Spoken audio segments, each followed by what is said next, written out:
In 1891, a black boy, just 12 years old, was sent to death row for a crime he never committed. But inside those prison walls, the impossible began to unfold. Dying men started getting better. Wounds would close up overnight. And the guards came to realize they were holding someone capable of miracles. This is the true story of John Duncan, a boy who could heal nearly anything, except the hatred that lived in people's hearts. It was March 1891, in Yazoo County, Mississippi. John Duncan was only 12 years old when they came for him.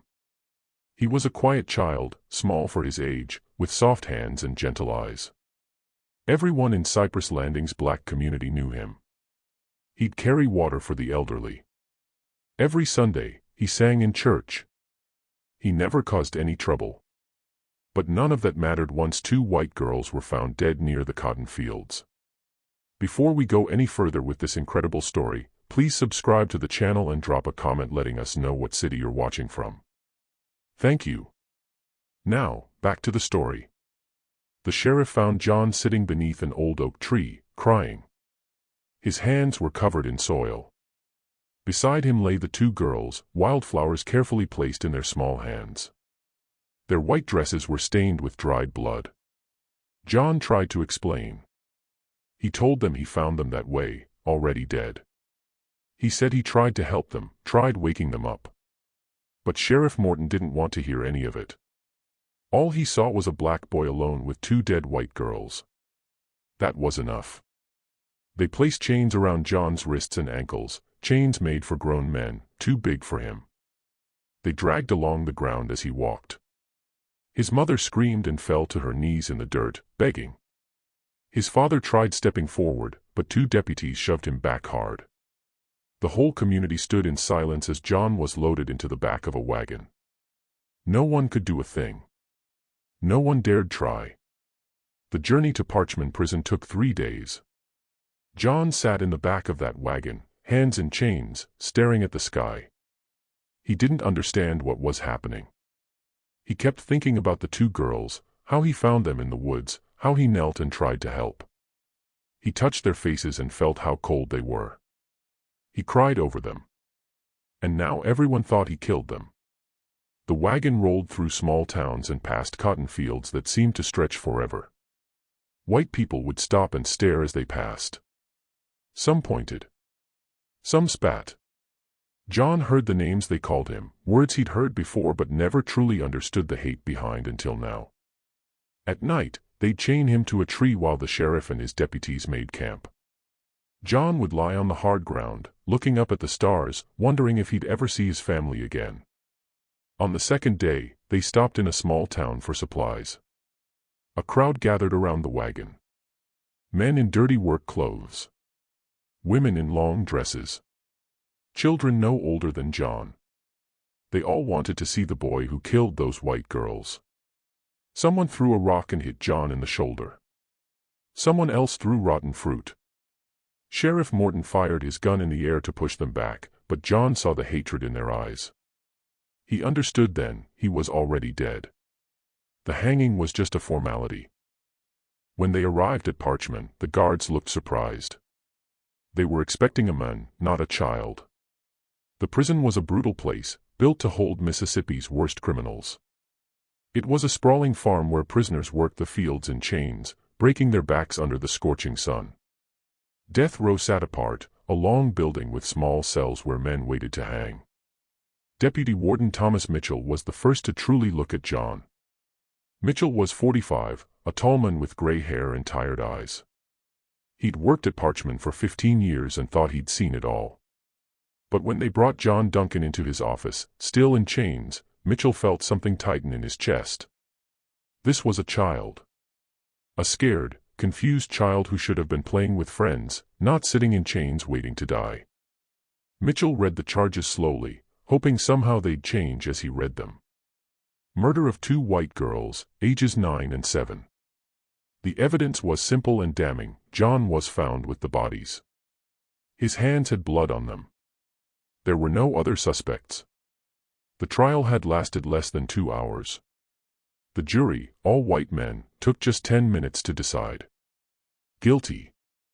Sentence: death by hanging, to be carried out on June 15, 1891. John didn't say much in those first days. They put him in a cell at the end of death row, away from the adult prisoners. The cell was 6 feet by 8 feet, with a metal cot, a bucket for waste, and nothing else. The walls were stone, cold and damp even in the warm spring air. A single barred window sat high on one wall, too high for John to see out of. At night, John could hear the other prisoners talking, cursing, crying.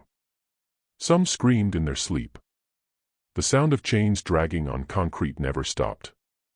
There were 7 other men on death row, most of them white. They had killed in bar fights, robbed and murdered travelers, or done things even worse. At first, they didn't pay much attention to the new arrival.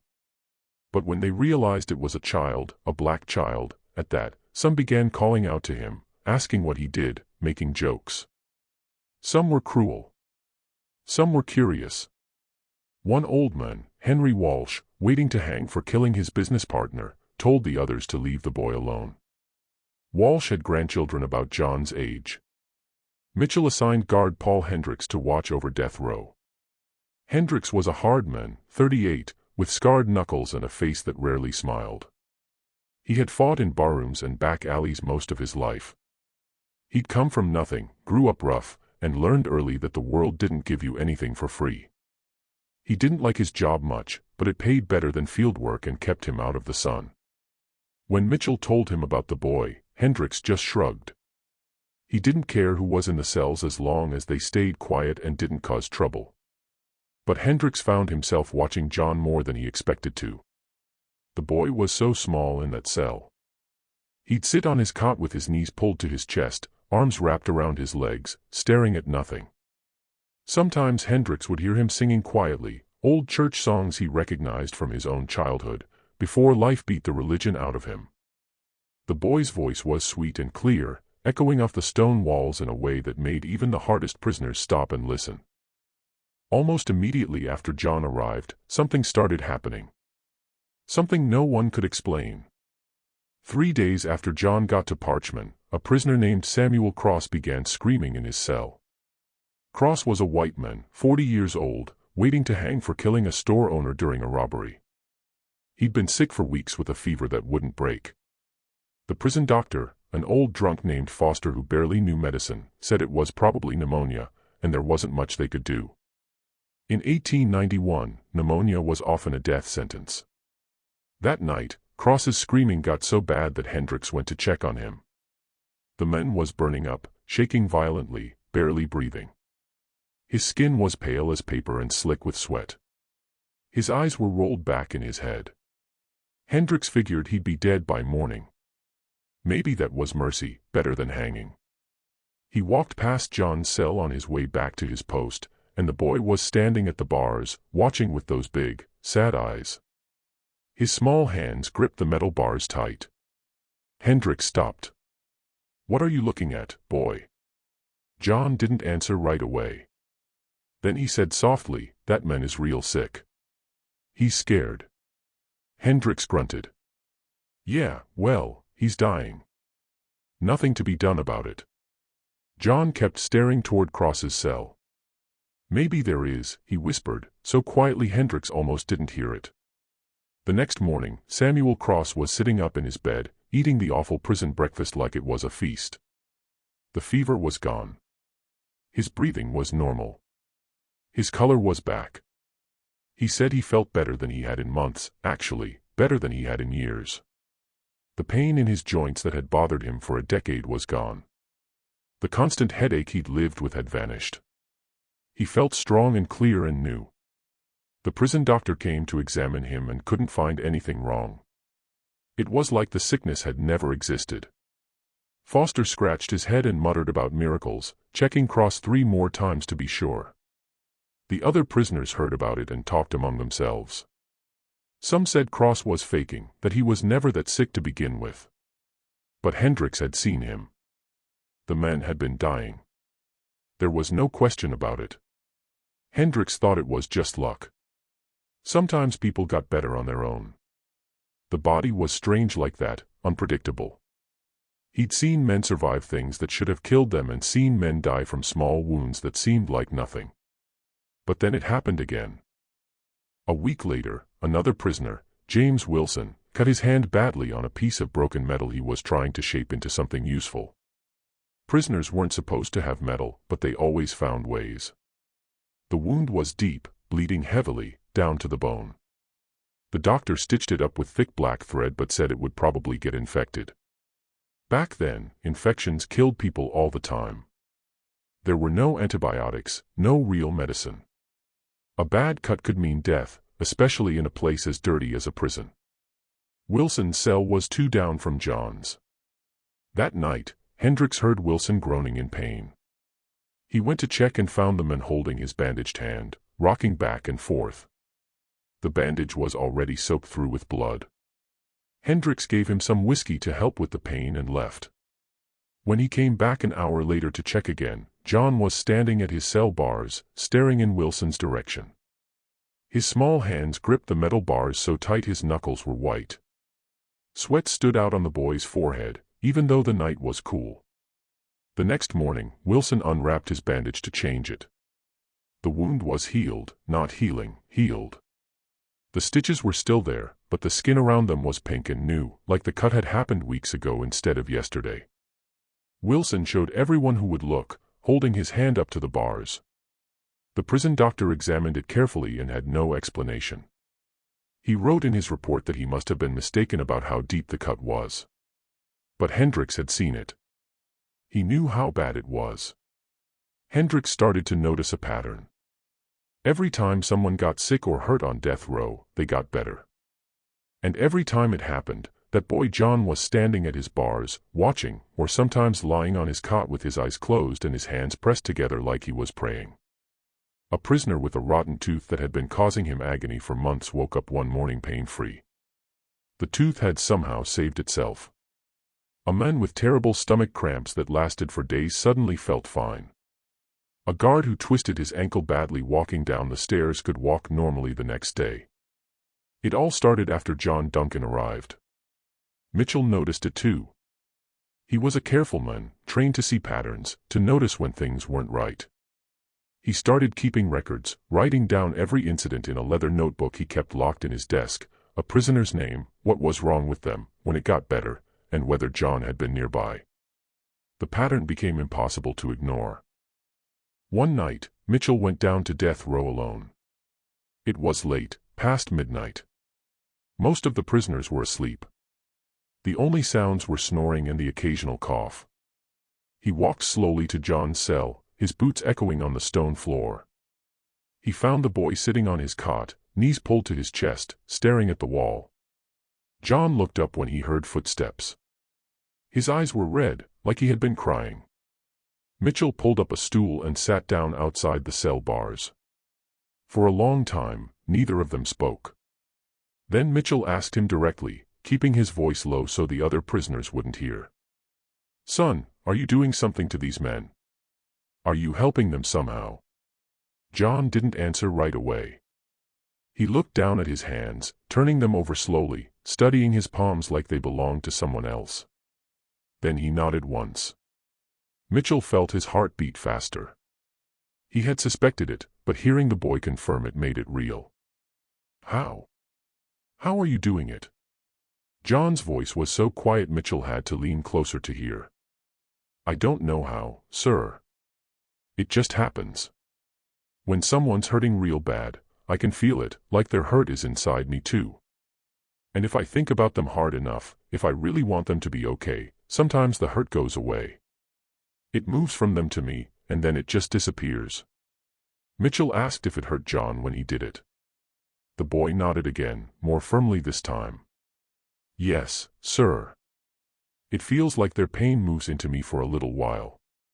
Sometimes it's real bad, like burning or being cut, then it fades away slow. But I get real tired after. Real tired, like I've been working in the fields all day." He paused, then added, "My mama always said I had a gift. She made me promise not to tell nobody. Said people wouldn't understand. They would be afraid, or they would use me.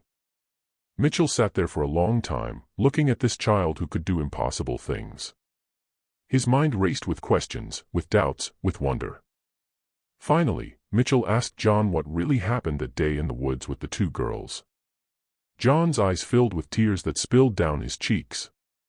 He said he was walking home from helping Mrs. Patterson with her garden. She was an old woman who lived alone, and John would go help her pull weeds and carry water twice a week. It was late afternoon, the sun getting low. He heard crying in the woods and went to look. He found the two girls lying there in a small clearing, bleeding from wounds in their chests. Their eyes were open, but not seeing. He ran to them, knelt down, and tried to use his gift to heal them like he had healed others before. But they were already gone. He was too late. The gift didn't work on people who were already dead. He had tried so hard, concentrating until his head hurt, until his nose bled, but nothing happened. They stayed cold and still. He cried over them, these two little girls he didn't even know. He placed wildflowers in their hands because it seemed like the right thing to do, something respectful. And that's when Sheriff Morton found him. John said he had the gift for as long as he could remember. When he was little, maybe 5 years old, his grandmother got sick with a bad cough that wouldn't go away. She grew weaker and weaker until she could barely get out of bed. John climbed into bed beside her one night and held her hand, wishing real hard for her to get better, praying to God to help her. The next morning, she was fine. The cough was gone. She got up and made breakfast like nothing had happened. His mother saw it happen again when John was 7. A neighbor's dog got hit by a wagon, its leg broken bad. Everyone said it would have to be shot. But John touched the dog, and the next day it was running around like normal. After that, his mother sat him down and made him promise to keep it secret. She said people wouldn't understand. They would think he was strange or dangerous, or worse, they would use him, work him like a mule until there was nothing left. So John kept it secret, only using his gift when nobody was looking, when he could help without being noticed. But that day in the woods, he panicked. He tried so hard to bring those girls back that he didn't hear the sheriff coming. He didn't realize how bad it looked, a black boy kneeling over two dead white girls with blood on his hands. By the time he understood what was happening, what they thought he had done, the chains were already on him, and nobody would listen to his explanation. Nobody wanted to hear the truth. Mitchell believed him. He couldn't explain why exactly, but he did. Maybe it was because he had seen too much with his own eyes to deny it. Maybe it was because no child could lie that convincingly with that much pain in his voice. Or maybe it was just that Mitchell was tired of a world where a boy like this could be condemned to death for the color of his skin and some bad luck. Whatever the reason, he believed John Duncan was innocent. But believing the boy was innocent and proving it were two very different things. In Mississippi in 1891, a black child accused of killing white children had no chance. The courts didn't care about evidence or truth or justice. They cared about keeping white people happy and keeping black people afraid. The system was built to work this way, designed from the ground up to destroy people like John Duncan. Word about John's gift started spreading through the prison. At first, it was just whispers, prisoners talking quietly through the walls at night when the guards weren't paying attention. But soon, everyone knew. The men on death row, the guards who worked the night shift, the prisoners in the general population who heard stories from the death row inmates during meals or work detail. Some of the prisoners started asking for John's help directly, calling out to him through the walls. Men with old injuries that never healed right. Men with sicknesses the doctor couldn't fix or wouldn't try to fix. Men who just hurt all the time from years of hard labor and harder living. Hendricks told Mitchell they needed to stop it. If word got outside the prison walls, there would be trouble. People would either think they were making it up, lying about miracles to make the prison look good, or worse, they would believe it and want to use the boy. Rich people would come demanding healing for themselves and their families. Poor people would come begging. The church might get involved, calling John a saint or a demon, depending on who you asked. It would become a circus. Mitchell agreed, but he didn't know how to stop something that happened without anyone planning it. He couldn't lock John away more than he already was. He couldn't stop people from getting sick or hurt. And he couldn't bring himself to tell John to stop helping people, not when the boy seemed to need to do it, like it was the only thing that gave his life meaning. Then one of the other guards, a man named Robert Clay, came to Mitchell with an idea. Clay was different from most of the guards at Parchman. He was educated, had gone to college for 2 years before money ran out. He read books. He thought about things. He was quiet and serious, and the other guards thought he was strange. Clay said if John really had this gift, if he could really heal people, they should test it properly. Bring someone who was really sick, someone dying, and see if John could help. If he could, maybe they could use that to prove John was special. Maybe they could get him a new trial, get important people interested in his case. Maybe they could save his life. Mitchell didn't like the idea. It felt wrong using a child's gift like that. It felt like they would be no better than the people his mother warned him about, the ones who would work him like a mule. But he also knew it might be John's only chance. The execution date was set for June 15th, just 3 months away now. Without something dramatic, something undeniable, something that would make people pay attention, John Duncan would hang. They would put a noose around the neck of a 12-year-old boy and drop him through a trap door, and that would be the end of it. They decided to bring in Clay's own father. Martin Clay was 68 years old and dying of cancer. The doctors had given up on him months ago. The tumor in his stomach was eating him alive from the inside. He couldn't eat solid food anymore, could barely drink water without vomiting. The pain was so bad he spent most days in a chair by the window, too tired to even read the Bible that sat in his lap. His son, Robert, had watched him waste away, getting thinner and weaker, the life draining out of him day by day. The doctor said he had maybe a month left, probably less. Robert Clay asked his father if he would be willing to see the boy, to let John try to help him. Martin agreed without hesitation. He had nothing to lose. He was already dying. They brought Martin Clay to the prison on a Sunday morning in early May. It took 2 men to help him walk from the wagon to the warden's office. His skin had a yellow color to it. His eyes were sunken deep in his skull. He weighed maybe 90 pounds, all bones and loose skin. They put him carefully in a padded chair and brought John in. John looked at the old man, and immediately his eyes got wet with tears. He could feel the pain radiating from Martin Clay like heat from a fire on a cold night. It was overwhelming, a constant, burning agony that filled every part of the old man's body. Without being told what to do, without asking permission, John walked over slowly and placed his small hands on Martin's stomach, right where Robert said the tumor was. Martin gasped at the touch. He said later it felt like ice water and hot fire at the same time, spreading through his body from where the boy's hands rested. John closed his eyes tight. His hands started shaking. Sweat broke out on his forehead and ran down his face. His breathing became fast and shallow. Everyone in the room watched in complete silence. Mitchell stood by the door. Robert Clay stood behind his father's chair. Hendricks was there too, along with 2 other guards who had come to see for themselves. Nobody moved. Nobody spoke. The only sound was the old man's breathing and a soft humming sound that seemed to come from John himself. After about 5 minutes, that felt like 5 hours, John pulled his hands away suddenly and stumbled backward. Mitchell caught him before he fell. The boy was pale as milk, breathing hard, looking like he might pass out or throw up, or both. Mitchell helped him to a chair and made him sit down. John's nose was bleeding, a thin line of red running over his lip. His hands were shaking so bad he couldn't hold them still. Martin Clay sat very still for a moment, his eyes wide. Then he took a deep breath, deeper than he had been able to breathe in months. He put his hand on his stomach, pressing gently where the tumor had been. The constant, terrible pain that had lived there for so long was gone. Just gone, like it had never existed. He looked at his son with tears running down his face. "Robert," he whispered, his voice stronger than it had been in weeks. "It doesn't hurt anymore, Robert. It doesn't hurt."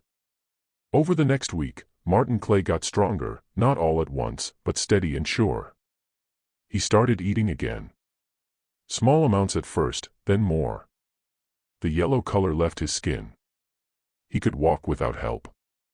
He spent time in his garden again, something he thought he would never do. When his doctor examined him 2 weeks later, the man was speechless. He checked Martin 3 times, not believing what he was seeing. The tumor was smaller, much smaller. A month after that, when the doctor checked again, it was gone completely. Vanished. The doctor called it a spontaneous remission, extremely rare, but medically documented in a few cases throughout history. But Martin Clay knew the truth. That boy had saved his life. That boy had given him back his future. Robert Clay became John's most devoted defender after that. He started gathering evidence with the determination of a lawyer building a case. He talked to people in Cypress Landing, John's home community. He found witnesses who remembered seeing John at Mrs. Patterson's house that afternoon. He found Mrs. Patterson herself, who confirmed that John had helped her in her garden and left just before the girls were killed. He discovered that the 2 girls had been seen with a white man earlier that day, a drifter who had been working odd jobs around the county. Several people remembered him because he was strange and unfriendly, made people uncomfortable. That man had left town the day after the girls died, and nobody knew where he went. Clay wrote letters to lawyers in Jackson, in Memphis, in New Orleans. He wrote to newspapers trying to get them interested in the story. He wrote to ministers and church leaders, thinking they might care about a boy who could heal. He even wrote to the governor, though he didn't expect anything to come from that. He used his own money, what little he had, to pay for a private investigator to try to track down the drifter. He did everything he could think of to build a case for John's innocence, to give him a chance. But the system didn't want to listen. The local judge refused to reopen the case. He said the trial was fair and the verdict was final. The newspapers wouldn't print stories defending a black boy accused of killing white children. Most of them wouldn't even respond to Clay's letters. The few that did respond said it wasn't news, or it wasn't appropriate, or they didn't have space. The lawyers Clay contacted said there was nothing they could do. The case was closed. Some were honest about it, told him straight that even if John was innocent, even if he could perform miracles and heal the dead, it wouldn't matter. The people wanted someone to hang for those dead girls. And John Duncan was who they had chosen. That was how justice worked in Mississippi. That was how it had always worked. As spring turned to summer, more people started coming to see John. Despite Mitchell's efforts to keep it quiet, guards brought family members who were sick. A few prisoners who were about to be released told their families about the boy. Word spread through the surrounding counties. Soon, Mitchell had to turn people away almost every day. People showed up at the prison gates asking to see the miracle boy. Some offered money. Some begged. Some demanded, saying it was their right as taxpayers, or Christians, or human beings. It was becoming impossible to keep secret. John helped everyone he could, everyone they brought to him. A woman with terrible arthritis who hadn't been able to use her hands in years came in crying from pain and left crying from joy, flexing her fingers that worked like new. A child with a twisted leg who had never walked without crutches learned to walk straight and strong. A man going blind from cataracts, who could barely see light and shadow, could suddenly see clearly, see his wife's face for the first time in years. Every healing left John weaker, more tired, his small body taking on damage it wasn't meant to carry. But he never said no. He never refused. Mitchell noticed the boy was getting thinner, the dark circles under his eyes growing deeper and darker. Hendricks, the hard guard who never cared about much, who had spent his life looking out for himself and nobody else, started bringing John extra food, bread from his own table, an apple or piece of chicken saved from his dinner. He would sit outside the cell at night long after his shift ended and talk to the boy. At first, John didn't talk much, just listened while Hendricks told stories about his life, about growing up poor and mean, about all the stupid things he had done. But slowly, John started opening up too. He told Hendricks about his life before all this happened, about his parents, his father who worked at the mill and his mother who took in washing. About his little sister Ruby, who was only 7 and liked to sing. About going fishing in the creek with his father on Sunday afternoons, the water cool and clear and full of small fish that flashed silver in the sun. About helping his mother hang laundry and listening to her hum old songs. About playing with other children, running through the woods, climbing trees, normal things that seemed like they happened 100 years ago instead of just a few months. John told him about church, how he loved the singing most of all, how the whole community would gather on Sunday mornings in the small wooden church that smelled like pine and old hymn books. How the music would rise up and fill the space, all those voices joining together. And for a while, everything felt right and good and safe. He said he missed that most, the singing, the feeling of being part of something bigger than himself. One night, Hendricks asked John why he kept helping people when it hurt him so much, when it made him so tired and weak. John thought about it for a long time, sitting there in his cell with his knees pulled up. Then he said it was because he could, because God or nature or something gave him this gift. And if he didn't use it to help people, what was the point? What was the point of having it at all? He said being able to take away someone's pain, even for a little while, even if it cost him something, was worth it. It made him feel like his life mattered, like he was here for a reason. Hendricks, who had spent his whole life being hard and not caring about anyone, who had built walls around his heart so high nothing could get through, felt something break inside him when John said that. This child, this tiny 12-year-old boy who had been wrongly accused and imprisoned and sentenced to death, who had every reason to be angry and bitter and hateful, had more goodness in his small body than Hendricks had in his entire life. And they were going to kill him. They were going to put a rope around his neck and drop him through a floor and kill him for something he didn't do. June came hot and heavy. The Mississippi summer settled over Parchman like a wet blanket. The prison felt like an oven during the day, the stone walls holding in heat until you could barely breathe. At night, it barely cooled down, just went from unbearable to merely miserable. The prisoners suffered. The guards suffered. Everyone suffered, except maybe the mosquitoes that came in clouds from the swamps. John's execution was scheduled for June 15th at dawn. As the date got closer, Mitchell became desperate. He worked less and less, spent more and more time in his office writing letters, sending telegrams, trying everything he could think of to save this boy's life. He sent telegrams to the governor, to state representatives, to anyone with power or influence. He tried to get church leaders involved, thinking they might care about justice or mercy. He contacted newspapers in other states, hoping they would see the story as worth printing. He even considered helping John escape, though he knew that was impossible. A black child on the run in Mississippi wouldn't last a day. They would find him and probably kill him on the spot, and that would be that. At least now John was alive. At least he had a few more days. Robert Clay was at the prison almost every day now. He had left his job to focus on saving John full-time. His wife thought he was crazy, spending their savings on a lost cause, but she didn't try to stop him. Clay's father, Martin, came with him sometimes, still strong and healthy, living proof of what John could do. They would sit with John, talk to him, try to keep his spirits up. But even they could see the boy was fading. The healings were taking more and more out of him. He was so thin now his bones showed through his skin. His eyes seemed too large for his face. The night before the execution, something happened that changed everything. One of the guards, a young man named Billy Porter, was working the night shift. Porter was only 22, new to the job, still trying to prove himself to the older guards. He was walking past the cells around midnight, checking on the prisoners like he was supposed to, when he heard a sound from the direction of the warden's office. It was late, way past midnight, and nobody should have been there. The warden had gone home hours ago. Mitchell usually left by 10 o'clock. Porter went to investigate, his hand on the club at his belt. He walked slowly down the corridor toward the office, listening.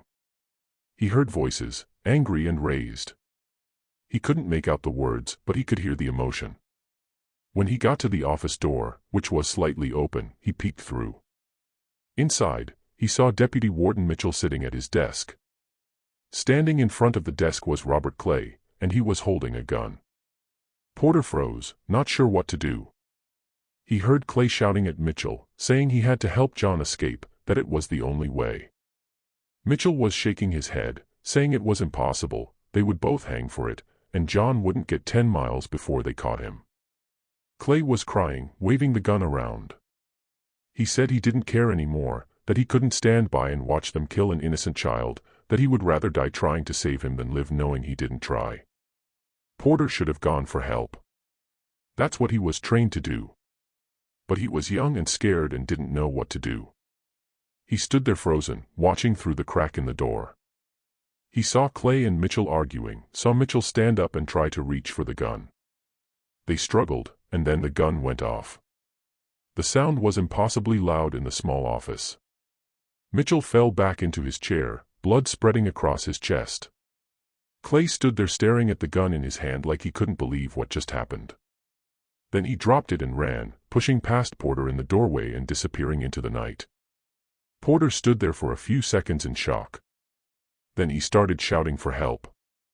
Guards came running from all directions. They found Mitchell slumped over his desk, bleeding badly. He had been shot once in the chest, just left of center. The blood was dark and coming fast. Porter tried to explain what happened, the words tumbling out. Someone ran to get the prison doctor. Someone else organized a search party to find Clay. But everyone could see Mitchell was in bad shape. Real bad. They brought Mitchell down to the prison doctor's office, 4 men carrying him as gently as they could. The doctor, old Foster, with his shaking hands and whiskey breath, took one look at the wound and shook his head. The bullet had gone through Mitchell's lung. He was drowning in his own blood, choking on it. His breathing was wet and rattling.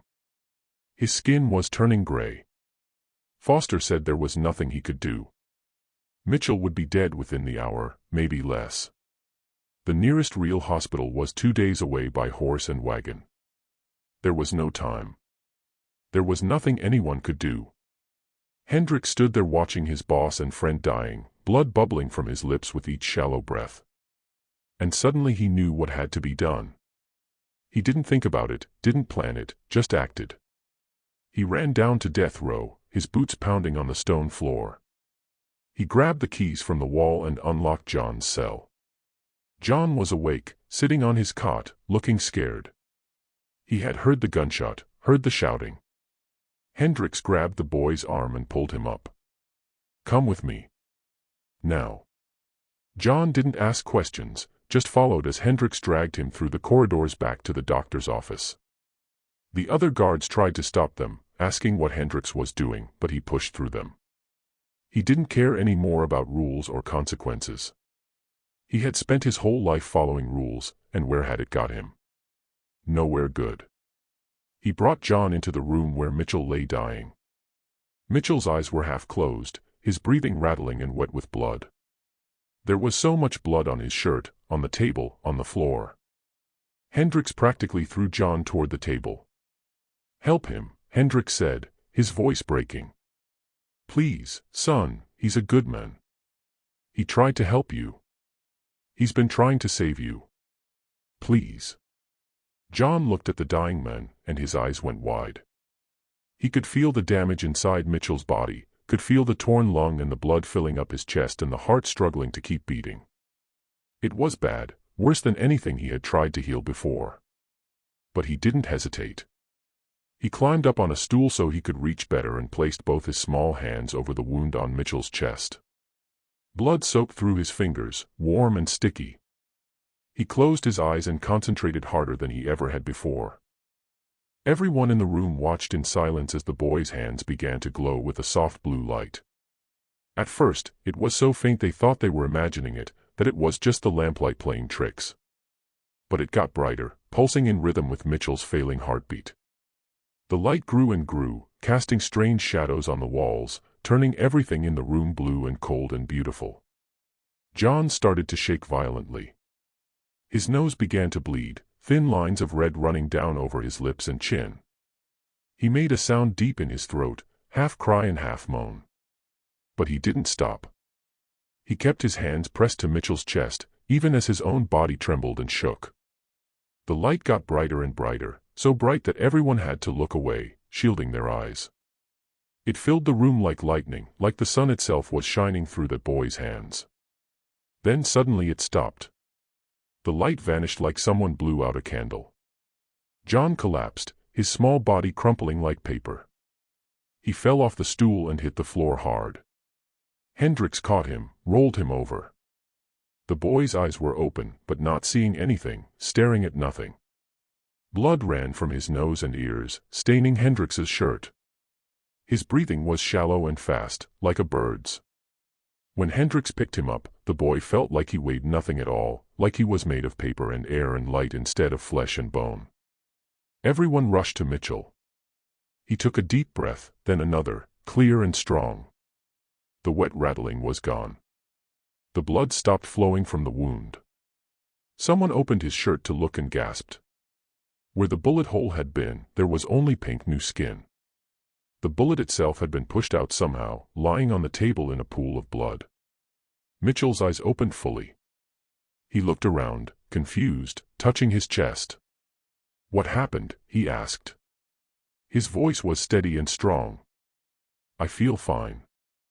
I feel good." But John didn't move. They carried the boy back to his cell and laid him on the cot as gently as they could. The doctor tried to examine him but didn't know what was wrong. There were no visible injuries except the blood from his nose and ears. His heartbeat was weak and irregular. His skin was cold as ice. His eyes were open but seeing nothing. It was like he was fading away from the inside, piece by piece, like a candle burning down to nothing. Mitchell, fully healed now, like he had never been shot, sat beside John's cot and held the boy's small, cold hand. He was crying, tears running down his face into his beard. "What did I do?" he kept saying over and over.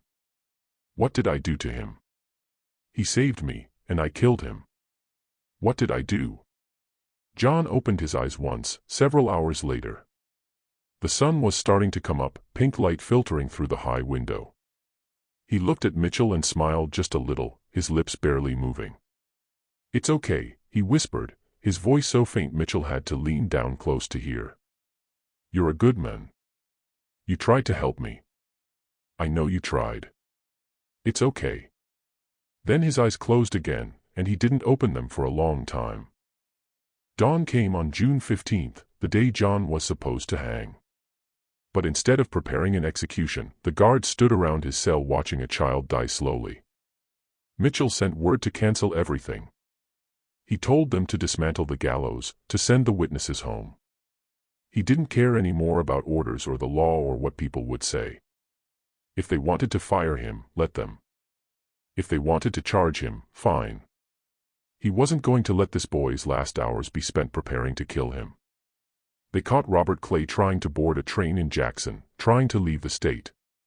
The local sheriff brought him back to Parchman to face charges for shooting Mitchell, but Mitchell refused to press charges.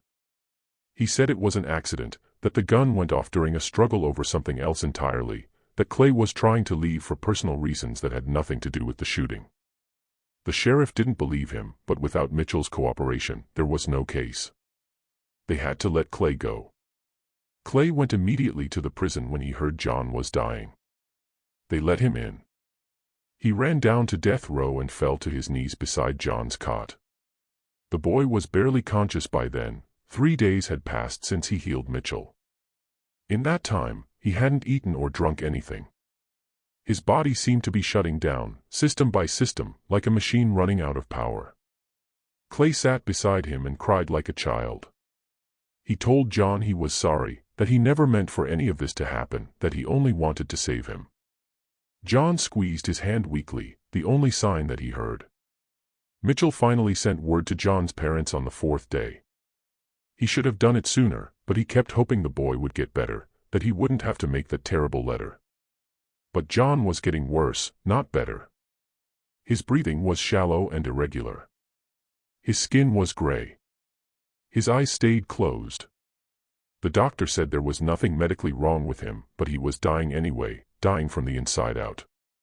John's parents came as fast as they could, traveling 2 days without stopping to rest or sleep. When they finally arrived at Parchman and the guards brought them down to death row, John's mother saw her son lying on that narrow cot and let out a sound that nobody who heard it ever forgot. It wasn't a scream or a cry. It was something deeper and more terrible, a sound of pure grief that seemed to come from the bottom of her soul. She ran to the cell, and the guards unlocked it quickly, letting her in. She climbed into the narrow cot with John, gathering his small, thin body into her arms. She held him against her chest, rocking him like she did when he was a baby, when he was small and innocent, and the world hadn't hurt him yet. She sang to him old songs from when he was little. Her voice broken and raw, but still beautiful. His father stood at the bars, one hand reaching through to touch his son's foot, unable to speak through his tears. John woke up one more time on the morning of the 6th day after he healed Mitchell. His mother and father were there. So were Mitchell, Hendricks, Clay, and a dozen guards who had come to know the boy, who had watched him heal others, who had seen the goodness in him. John looked at each of them with clear eyes, more clear than they had been in days. He seemed at peace. He spoke quietly, but everyone heard him. He said he wasn't afraid. He said he understood why things happened the way they did, even if it didn't seem fair. He said the gift was never really his anyway, it just moved through him like water through a pipe. And now it was time to let it go. He told his mother not to be sad, that he got to help a lot of people, and that was more than most people got to do in a whole lifetime. He told his father to take care of Ruby, to make sure she went to school and learned to read. He said he was tired, so tired, and he just wanted to rest now. Then he looked at Mitchell and asked him for one last favor. He asked if Mitchell would make sure people knew the truth, that he didn't kill those girls, that he only ever tried to help people, that he used his gift for good. Mitchell promised through his tears. He swore on everything he had, on his life, on his soul, that he would tell the truth, that he would make sure John Duncan's name was cleared. John smiled. He closed his eyes and took his mother's hand and his father's hand. He whispered one more thing, so quiet they could barely hear it, "Tell Ruby I love her. Tell her to sing for me." And then he was gone. Just like that, gentle and quiet, like falling asleep. His breathing stopped. His heart stopped. The life left his body. And he was at peace. John Duncan died at 10 o'clock in the morning on June 18, 1891. He was 12 years old. He had lived in that prison cell for exactly 3 months and 1 week. The official cause of death was listed as heart failure by the prison doctor, who had no other words for what happened. But everyone who was there knew the truth. John had given everything he had to heal others.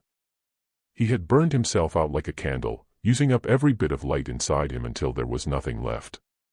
He had saved so many people that he couldn't save himself. They buried John in the prison cemetery, in hard Mississippi ground under a pine tree. The grave was marked with just a wooden cross and his name carved into it, John Duncan 1879 to 1891. His parents wanted to take him home, wanted to bury him in the community cemetery in Cypress Landing where his grandmother was buried, where he belonged, but the state wouldn't allow it. Technically, he was still a convicted prisoner. His name hadn't been cleared yet. So he stayed there at Parchman, far from the family and community that loved him. But Thomas Mitchell kept his promise. He spent the next 6 months of his life working to clear John's name. He compiled all the evidence Robert Clay had gathered. He wrote detailed reports about everything that happened at the prison, about the healings, about the kind of boy John was. He found more witnesses. He tracked down people who had seen the drifter with the girls. He worked day and night, barely sleeping, driven by guilt and grief and determination. Finally, in December of 1891, the state agreed to reopen the case. With all the new evidence, with multiple witnesses, with the pressure Mitchell and Clay had brought to bear, they couldn't ignore it anymore.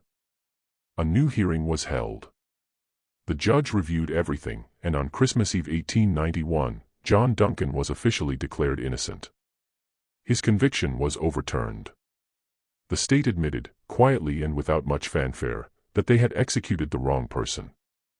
Well, they hadn't executed him, but they had killed him just the same. The real killer was never found. Some old folks in Cypress Landing said years later that a drifter named Samuel Pruitt confessed on his deathbed in Texas to killing 2 girls in Mississippi back in 1891. But by then it didn't matter much. The damage was done. John was dead. His family was destroyed. Nothing could bring him back or undo what happened. Word spread about what John could do and what happened to him. Newspapers finally picked up the story after his death, once it was safe, once it couldn't help him anymore. At first, people didn't believe it. They said it was superstition or lies or exaggeration. But too many people had been healed. Too many witnesses had seen impossible things. Martin Clay lived another 22 years, healthy and strong, telling everyone who would listen about the boy who saved his life.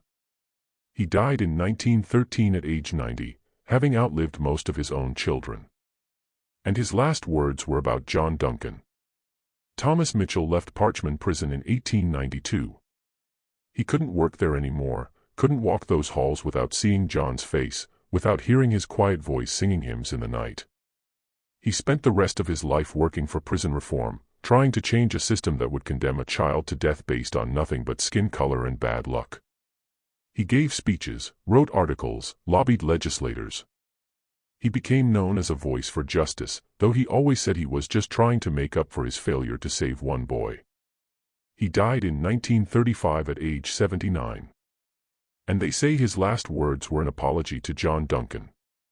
Paul Hendricks left Parchman too, a few months after Mitchell. He moved north to Ohio, as far from Mississippi as he could get while staying in the country.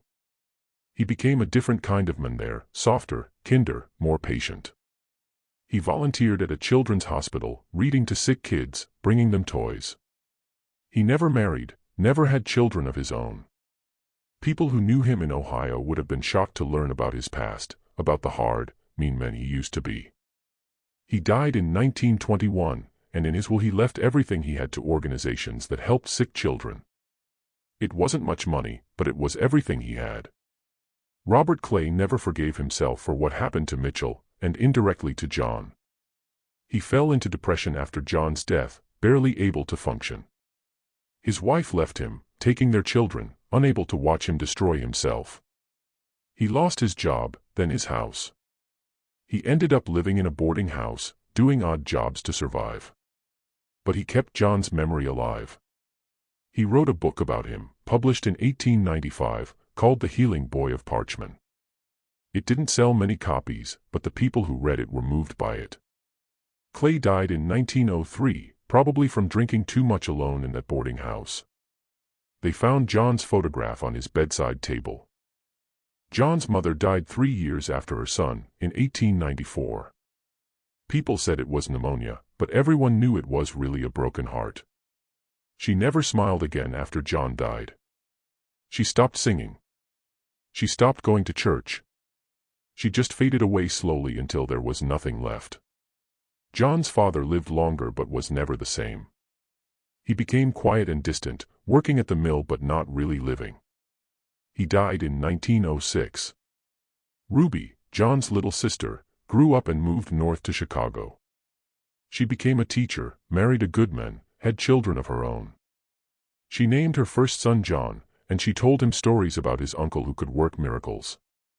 When Ruby died in 1957 at age 73, she was buried with a photograph of her brother that she had carried with her whole life. Over the years, people started visiting John's grave at Parchman. At first just a few, family members or people from Cypress Landing who remembered him. Then people who had heard the stories. Then people who had been healed by him, or children and grandchildren of people who had been healed. They brought flowers. They brought prayers. They brought small tokens, things John might have liked. Some brought their sick children and prayed over the grave, hoping for healing even though John was long gone. They said sometimes they felt a warmth in the air around the grave, like John was still there somehow, still trying to help. The wooden cross rotted away after a few years, weathered by sun and rain. Someone from the community replaced it with a stone marker in 1895. Then in 1910, someone else paid for a proper headstone made of marble. It had an inscription that read, John Duncan 1879 to 1891. He healed the sick and loved his enemies. Gone but never forgotten.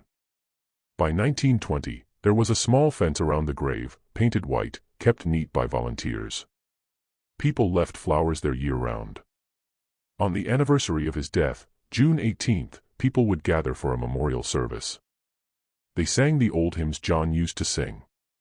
They told stories about him. They reminded each other that one boy, one small, powerless boy, had changed dozens of lives just by refusing to let hate and fear turn him cruel. Medical science would eventually explain some of what John could do, or at least try to. Doctors and researchers became interested in cases of spontaneous healing, in the power of touch and belief, in things that seemed impossible but happened anyway. Some said John had been a fraud, that the healings were coincidences or misdiagnosis. But they couldn't explain Martin Clay's tumor vanishing. They couldn't explain wounds closing overnight.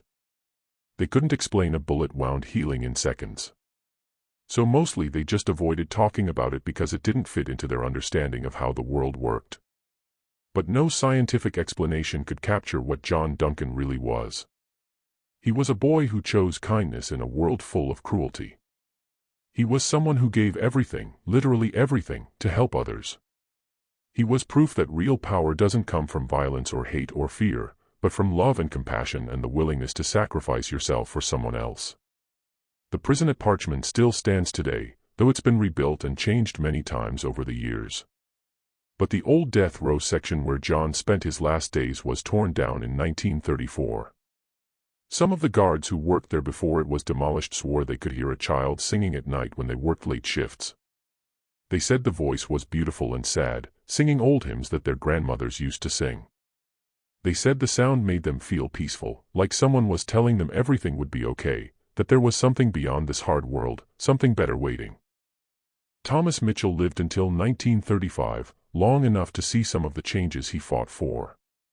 In his final days, surrounded by children and grandchildren, he told the story one more time about John Duncan, about the bullet wound that should have killed him, about the boy who gave his own life to save a man who couldn't save him in return. He said it was the greatest gift anyone ever gave him, and the greatest shame he ever carried. He said if he could go back and change things, he would have broken John out of that prison, even if it meant hanging for it. He would have done anything to save that boy. The truth is, nobody really knows what John Duncan was or how he did what he did. Maybe it was a gift from God.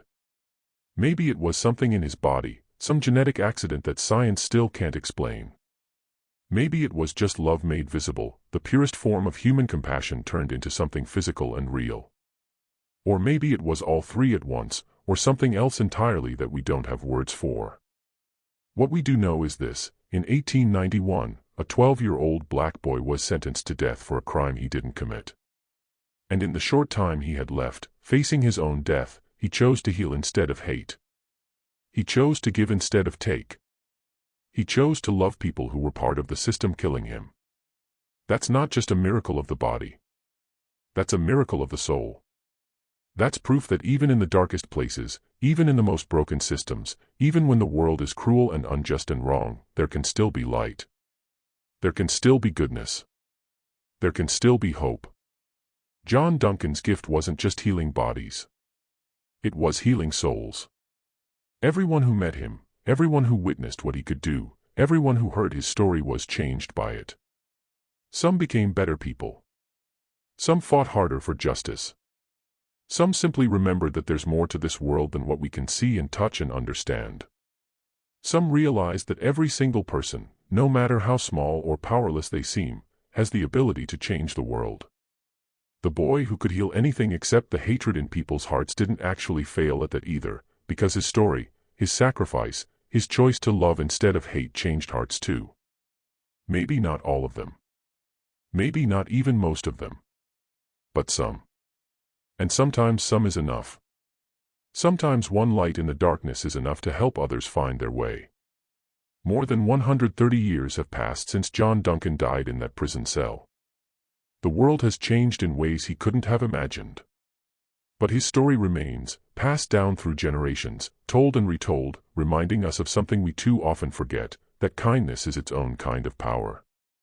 That love can overcome hate. That one person's choice to be good can ripple out through time and touch lives they never even knew existed. Today, if you visit the old Parchman prison grounds, you can still find John's grave. It's well maintained now, a historical site that people visit from around the country. The marble headstone stands, though weathered by more than a century of rain and sun. Fresh flowers are always there, left by visitors who never knew John but who know his story. Some leave notes, prayers, wishes. Some leave coins, an old tradition meaning someone was there, someone remembered. Some just stand there for a while, quiet, thinking about a boy who died more than 100 years ago but whose light still shines. And if you stand there long enough, quiet enough, some people swear you can feel something, a warmth in the air, a sense of peace. Like John Duncan is still there somehow, still watching over the place where he spent his last days, still sending out healing and love into a world that needs it just as much now as it did then. That's the last light of John Duncan. Not the glowing hands or the impossible healings, though those were real and witnessed by dozens of people. The real last light is the choice he made, the example he set, the reminder he left us that we always have a choice about who we want to be and how we want to treat others. That no matter what the world does to us, no matter how much it hurts us or judges us or condemns us unfairly, we can still choose love. We can still choose kindness. We can still choose to heal instead of harm. And that light, that choice, that example, will never fade. It will keep burning as long as someone remembers his story and decides to be a little more like him. As long as someone chooses compassion over cruelty. As long as someone reaches out to help another person, even when it costs them something. That's John Duncan's real gift to the world. Not healing, but hope. The hope that we can be better than our worst moments. The hope that love really is stronger than hate. The hope that one small light really can push back the darkness. John Duncan lived 12 years. He spent his last 3 months and 1 week in a prison cell, condemned to die for something he didn't do. But in that short time, that terrible time, he showed more grace and goodness than most people show in a lifetime. He healed bodies and souls. He changed lives. He proved that the measure of a person isn't how long they live, but how fully they love. And more than 130 years later, we're still talking about him. We're still inspired by him. We're still trying to understand how one small boy could have such a big impact. That's the real miracle. That's the real gift. That's the last light of John Duncan, still burning bright, still showing us the way, still reminding us that in the end, love wins. Always.